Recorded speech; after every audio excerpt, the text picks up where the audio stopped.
Good day, sir. Michael T. Brown, what's up, man? I'm doing well. How about yourself? Nice to meet you. How you doing today?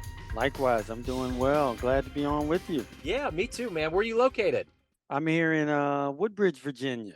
Okay, cool. Yeah, I'm in. about 25 miles south of DC here. I love that area up there, man. I love the subway system. I'm in Kansas City, Okay. so I was working. I was running a couple computer labs in the inner city, and one of the kids got a grant from AT&T, and we got to go up there. He'd never been out of Kansas City, and I had a ball, man. I went to Iwo Yeah. Jima. I was everywhere. Yeah, it's nice out here, man. I like it. Yeah. Yeah, I dig it. So, well, cool, man. It's nice to meet you. And before we get into your work and your life, I want to cover what we lived through for the last 3.5 years or so, Yeah. going through this pandemic. How did you get through it? And how did it change you? Yeah.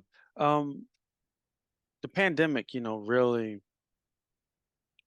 did two things. I think, difficulty and adversity challenge us to look within and see what we're made of. I think, uh, challenges are character revealing and character building.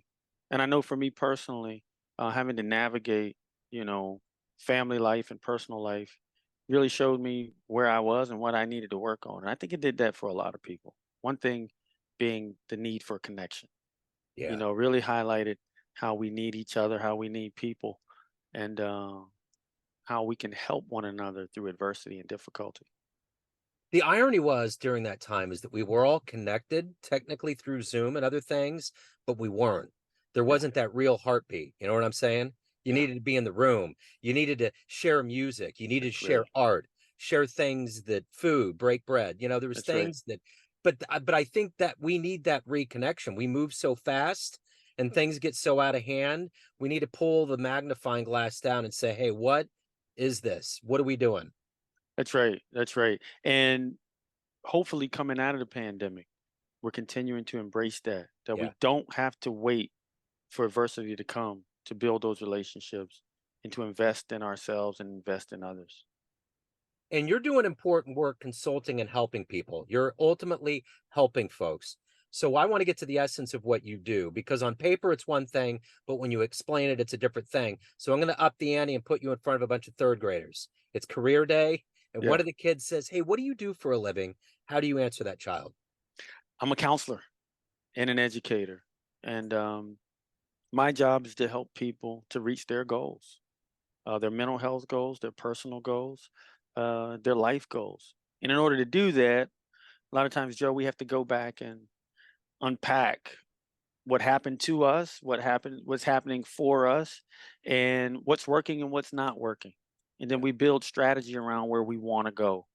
But in order to move forward, sometimes we got to realize what was downloaded into us, either by our parents, our environment, the things that shape us, our personality, and do a deep dive in that and, make the necessary corrections so that we can reach our goals. It's interesting when there's a level of us that we want to adopt and adapt to new things.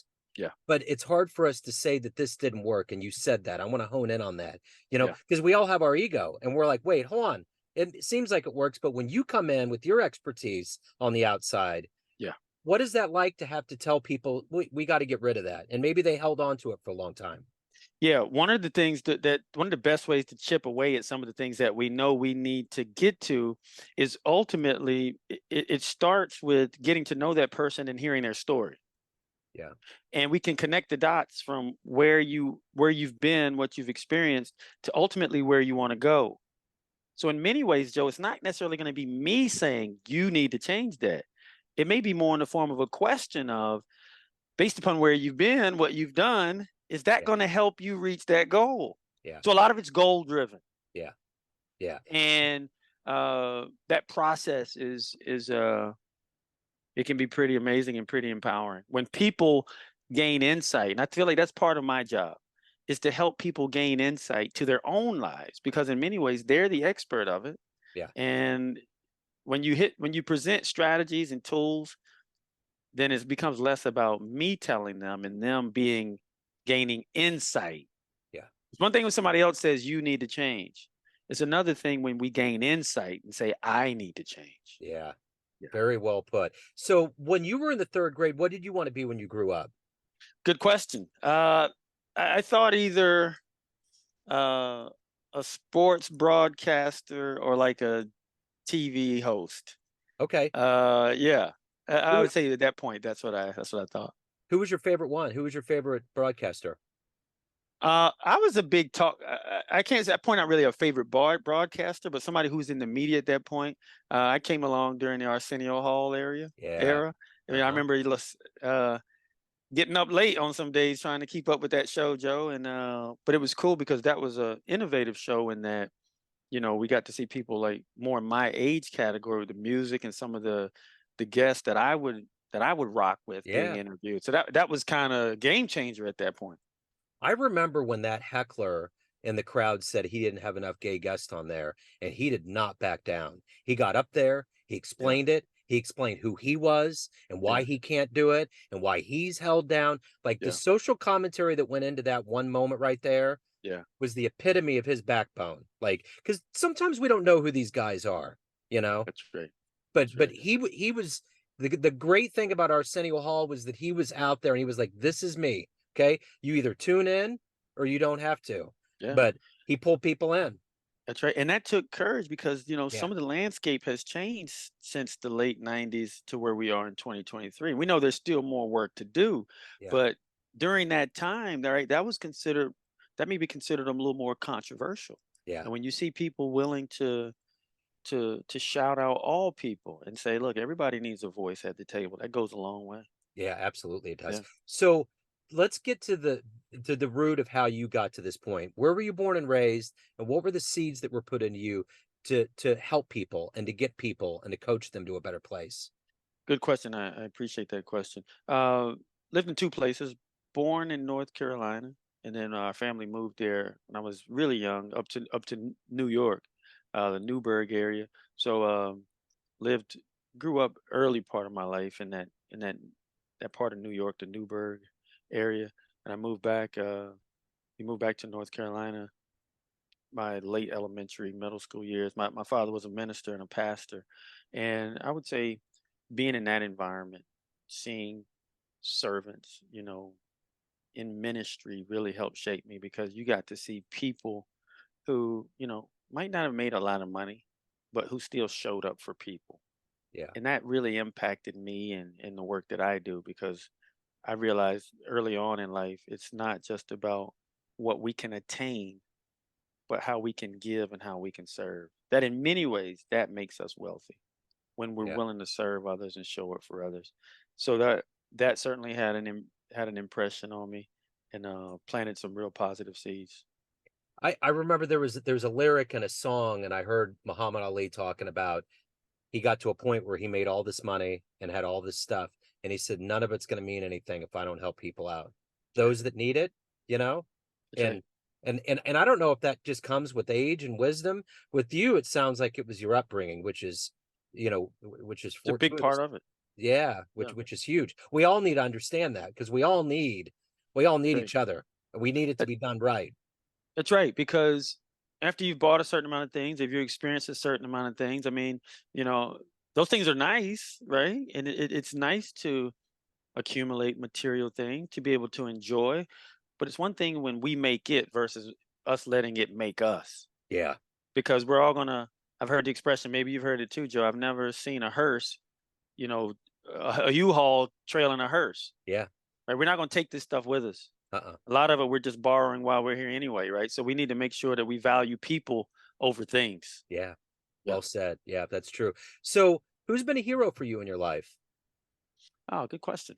I'd say um my parents certainly, you know, set a good example. My faith, obviously being a person of faith, my Lord and Savior Jesus Christ, is the ultimate example. And I would say also some of the greats, in this country who've helped fight for freedom and people around the world. I think about, folks from the civil rights movement, you know, from Harriet Tubman to Martin Luther King and those who partnered with them who to help fight for freedom. Any people who stand up for truth and for justice and for principles really inspire me. And I learned from a lot of the greats and try to incorporate as much as I can into my own personal philosophy and methods. So if you can meet anybody alive on the planet right now and spend some time with them, who would it be? Uh, I'd say MLK. Yeah. Yeah. So obviously getting into sports and liking sports, if you could get into a time machine and see any game, any event with your own eyes, watch it happen, where are you going? Hmm. Man, that's a good one. Uh, those Chicago Bulls runs were that'd be nice to see. I saw Yeah. it on TV, so maybe let's go a different era. Uh, let's go back to something monumental. Maybe something like Jesse Owens breaking a record or something like Yeah. that. Yeah. That'd be pretty cool to see. That would be pretty cool to see. Particularly given the stakes and the Yeah. dynamics of that. Uh-huh. Yeah, yeah, with what was going on, yeah. Absolutely. Um, so we all have these motivations that get us out of bed in the morning, that Yeah. get us through our day, to get us to accomplish things. What is that for you? What's the fuel in your tank? What gets you going? Yeah. I say to teach, motivate, and inspire, that we all can learn and we all can teach. And that in order to reach our goals, right, we need a certain amount of life energy and a certain amount of momentum. So we need to be motivated to tackle each day, to win each day. And then to think about who we're inspiring along the way. That you never know, right, Joe? And I appreciate this platform and what you're doing, and you saying, hey, look, let me use my platform to elevate people. You Yeah. never know who may hear this a hundred years from now. Yeah. Okay. That we're making an impact, that we may be planting a seed here in October of 2023 that may grow 5, 10, 50 years from now. Yeah. And that speaks right to the power of inspiration. So I commend you for the work you're doing, using your platform to inspire others. And my blueprint is that, to teach, motivate, and inspire. Right on. Well, thank you for that. I appreciate it. Very It's well. it's a labor of love, man. I'm just standing on the shoulders of giants. That's No all I'm doubt. doing, you know? There you go. So you've obviously been the architect of a lot of success stories, a lot of happy clients. What's the one success story that always puts a smile on your face, has a special place in your heart? Yeah, really another good question. To me, it's the latest improvement story I hear. Um, a situation that I'll hear today when somebody says, "My life is better. I'm making changes." Um, it's kind of like in this business, Joe. Your greatest achievement is your next client. It's the one you just met with. It's the one you're going to meet with next, right? Because I can't live off of 10 years ago success. While Yeah. I'm grateful and thankful for it, there's somebody right here, right now, right, who needs something and is trying to improve their life. So I go to recent memory, just thinking of a gentleman I met with yesterday who just talked about, who's just tackling therapy and is just leaning into it and really embracing some of the strategies and tools that come out of it. And then to hear him say how much it's helped and how much his life is improving in a tangible, real way, that stands out the most. Yeah. So let's say you have a dream tonight. You run into a 20-year-old version of yourself, and you could give that younger version of you a piece of advice based on the wisdom you've gained up to this point in your life. What Yeah. advice would you dispense on that young version of you? Stay the course.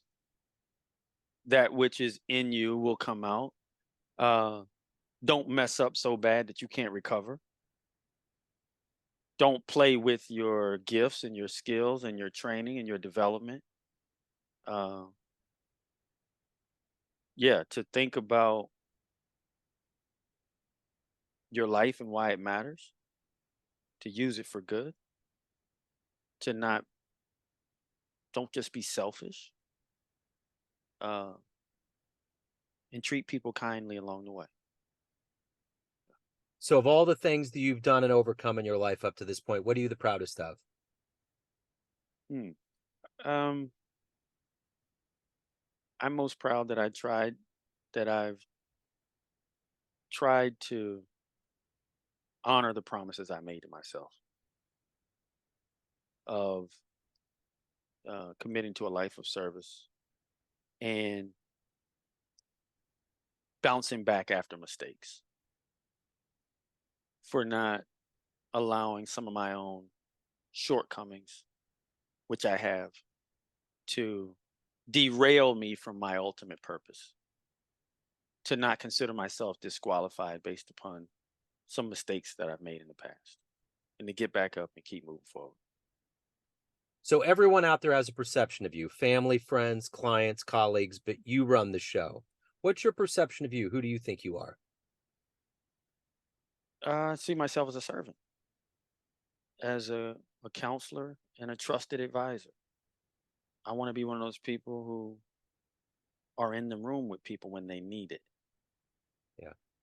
That he's a go-to person. That I'm a go-to person, and I won't buckle in a storm. That I'm along for the ride. I don't have to have all the answers. I don't have to be the smartest guy in the room. And I encourage somebody out there who's listening to this, just keep showing up. Yeah. When you love people, you love God, and you show up, we can figure out the rest. We may need more resources. We may need to bring in other people who have more expertise. But if I want to be a show up person, I consider myself that. And I'm working towards being more of that. I've not arrived on that. But I see myself as someone who cares and wants to show up and help. Yeah. So if anyone out there wants to hire you, learn more about you, reach out, what do they do? How do they do that? They can go right to my website, brownsleadership.com, and they can find my information there. And I hang out over on Facebook and Twitter, but they can find those links right there. They should be able to find them right there on the website. And yeah, look forward to hearing from folks. Right on, Michael, man. This has been great. Thank you, sir. Thank you for your time. Best Thank of you. luck with everything. I appreciate it. All the best to you. Yes, sir. Take care.